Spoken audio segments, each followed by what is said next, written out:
Hello, good morning. সবাই কেমন আছো? আশা করি সবাই ভালো আছো। ঠাকুরের আশীর্বাদে আমিও ভালো আছি। তো আজকে একটু আগে চলে এসেছি, রান্নার থেকে দেখাবো তোমাদের ভিডিওটা, কারণ আজকে আমি একটা অন্য রেসিপি বানাচ্ছি। এর আগেও একদিন বানিয়েছিলাম, তো সেটা একটু অন্যরকম বানিয়েছিলাম, আজকে একটু অন্যরকম বানাবো। তো এটা দেখতেই পাচ্ছ, ভেজে রেখেছি। কি এটা? ভেবো না মাছ, যেহেতু আজকে শুক্রবার, মাছ আমাদের ঘরে হবে না। আর এটা হচ্ছে কাঁচকলা আলু সিদ্ধ করে কোপ্তা, মানে মাছের আকারে সেপ দিয়ে এটা ভেজে রেখেছি, নুন হলুদ দিয়ে সব ভেজে। আর এরকম কিছুটা এরকম বড়ার আকৃতি করেছি করে, আর এটা দিয়ে হচ্ছে আলু দিয়ে ঝোল করবো। তো আলু দেখতেই পাচ্ছ এখানে কষানো হচ্ছে, কষানো প্রায় হয়ে এসছে, দেখতেই পাচ্ছ তেল ছেড়ে এসছে।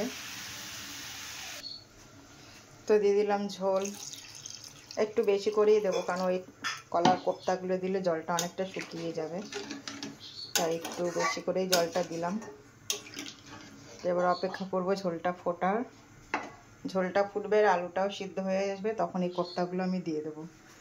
দেখেছ, পুরো মাছের মতো লাগছে না বলো বন্ধুরা? মনে হচ্ছে না রুই মাছের পিস?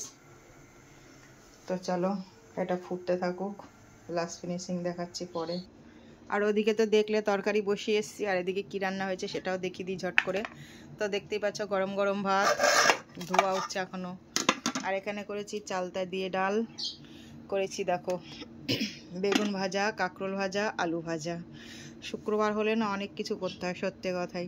এমনি দিন হলে মাছের তরকারি করলে একটা ভাজা করলে হয়ে যায়, শুক্রবার অনেক সমস্যা হয়, সেটা তোমরাও জানো যারা যারা নিরামিষ খাও।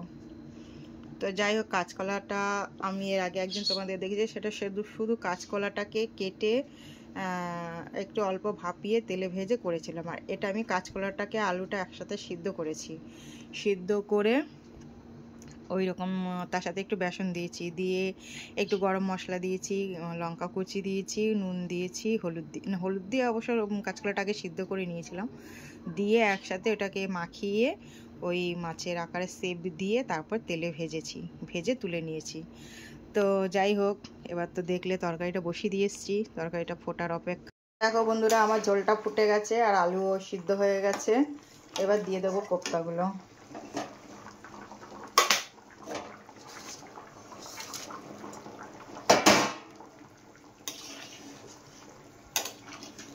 বড় কোপ্তাগুলো একটু পরে দেবো, কারণ ওইগুলো একটু ভেঙে যাওয়ার সম্ভাবনা আছে, ঠিক আছে?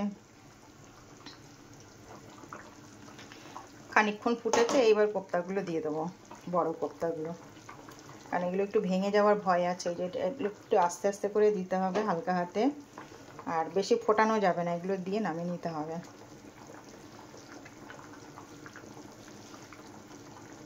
দারুণ লাগছে না দেখতে বলো বন্ধুরা? দিয়ে দেবো একটু ঘি,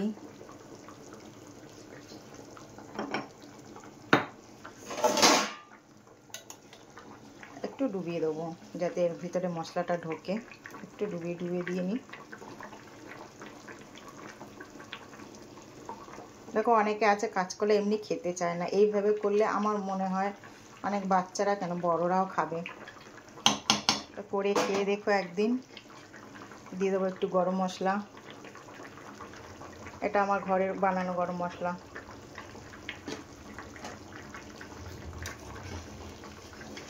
ব্যাস, দেখো দেখতেই পাচ্ছ প্রায় হয়ে গেছে, এবার আমি নামিয়ে নেবো, কারণ বেশি এরপরে বেশি যদি ফোটাতে যাই আমার কোপ্তাগুলো সব ভেঙে যাবে।